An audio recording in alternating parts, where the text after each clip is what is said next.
Hello, everyone. This is Cheyenne Marling with BC Management and wanted to discuss business continuity compensation benchmarking. And this presentation is specifically for organizations who are looking to hire additional staff or perhaps benchmark compensations to retain current staff. And there's a lot of specific information in here to help you. So you're not going around and around in circles when you're looking to benchmark compensations for your personnel. Now, we've been conducting compensation data findings, data research for over 18 years. And we started this initiative because companies were, quite frankly, really lost at knowing what to pay professionals in business continuity resiliency planning.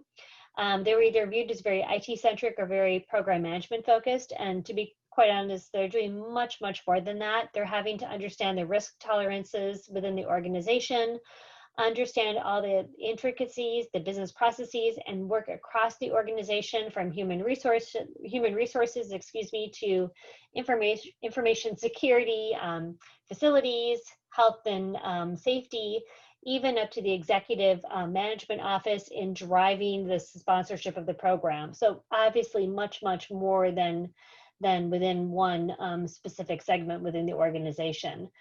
And we've been conducting this study for now over 18 years. The bulk of the response comes from the US as well as the UK or Canada.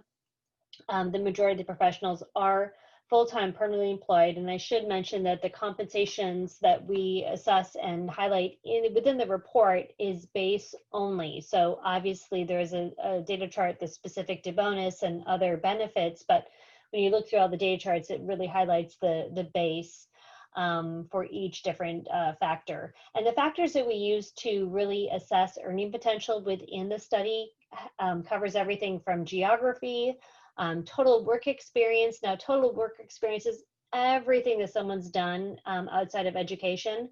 So most professionals within business continuity resiliency planning, they did something else before they got into this profession. Most of them migrated in from some type of IT, networking, systems role, or through program management, or even from program management, risk management, compliance, auditing.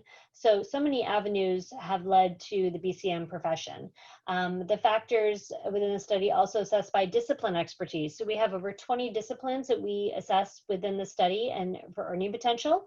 And that covers everything, again, from business continuity, from cybersecurity to even looking at third-party risk management, supplier resiliency, so all the different disciplines that come into play.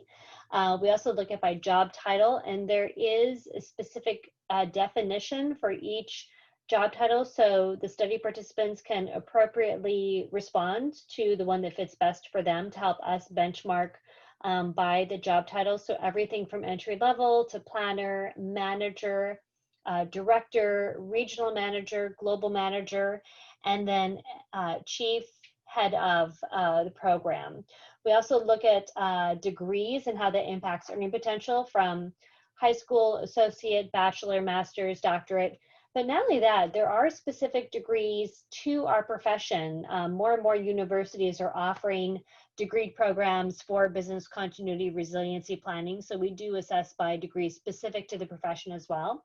And then we also look at certification. So there's a lot of certifying bodies that professionals within our industry will obtain certification from. So not only just the BCI and the DRI International, but there's also the PMI, IAM, ITEL, and so forth. So there's a lot of certifying bodies out there in which professionals will obtain certifications to make themselves more marketable. So looking through some of the data charts, this is just an overall encompassing. You see that our study does get a great response worldwide. Here's a sample data chart from in the report that looks at total work experience. So you can see that the report does go by a gender assessment as well as all respondents.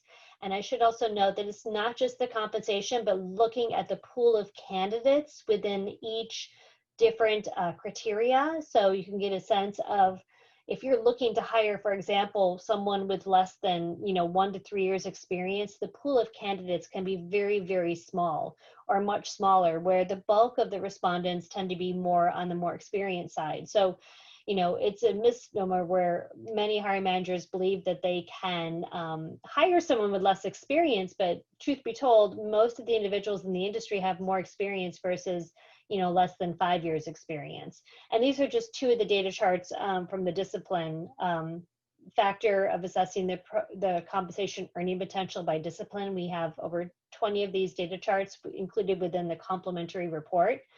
And then also looking by job title, as I mentioned, as well as by degree and certification. Now, this is just one data chart by the number of certifications, but we do have within the report looking at it by each individual certification in which an appropriate response was received, which covers quite a few different certifications within our profession. Our report does go into more detail on earning potential by management skills, so program management, staff management, managing a budget, real world experience. Have they activated a program because of an event? Have they developed a program from scratch? Have they rolled out a training of the program so everyone within the organization knows what to do when an event occurs? Global experience, and this is not, insinuating that they go and work in a different part of the world, but really working as far as a global commerce and looking at the business continuity planning efforts on a global basis, because it is somewhat different from each different region of the world. Leadership skills, looking at earning potential based on times they've given presentations, times they've been published, as well as years of serving on a leadership within a related association board. The one thing that we do not have data charts on is soft skills, but I keep it in there because soft skills certainly impact the earning potential, even though we don't quote unquote quantify it within our report. Is certainly something that impacts the trajectory of an individual's career, and if they're really going to be a true champion within the program, within your organization. Are they a conceptual thinker? Are they strategic? Do they have intellectual curiosity? So I keep that in there just so everyone kind of keeps it to mind when they're thinking about earning potential and what they're willing to pay an individual when they're looking to hire or to retain them.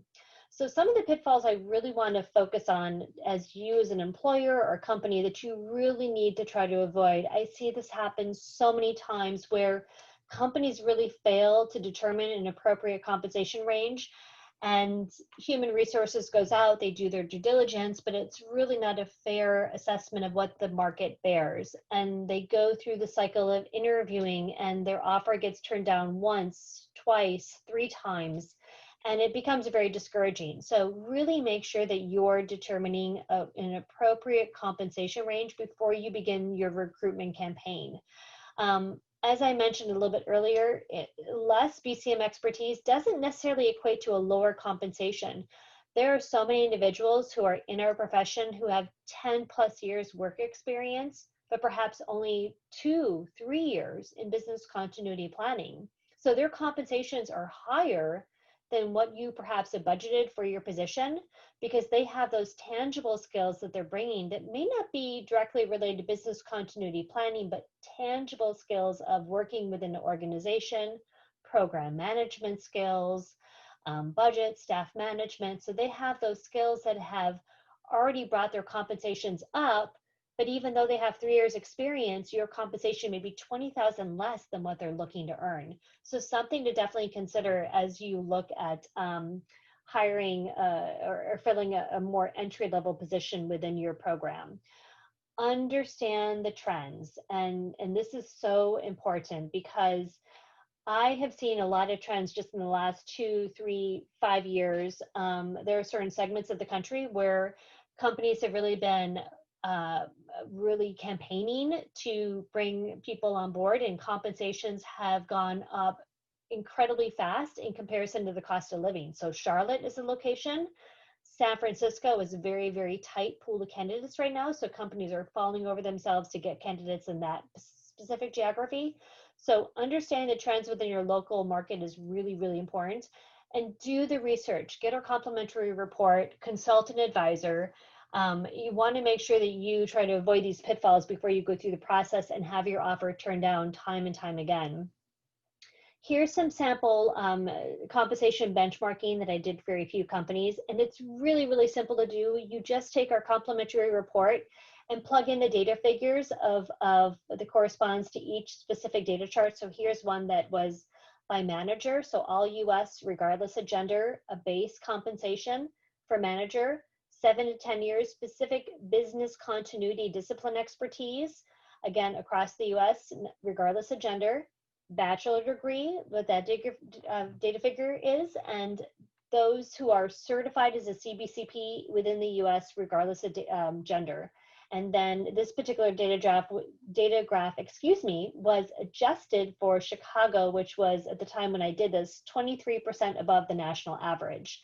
So this is just one example.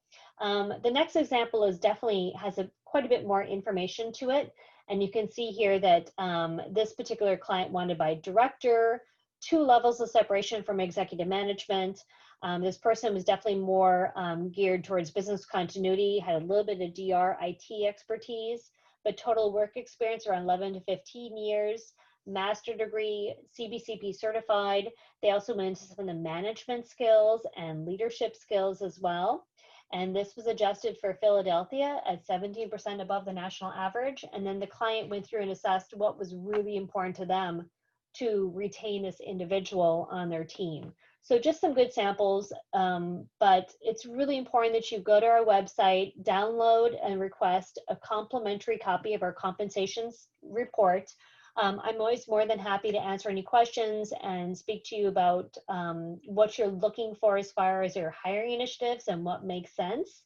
And please feel free to reach out to us anytime. Thanks so much. Bye.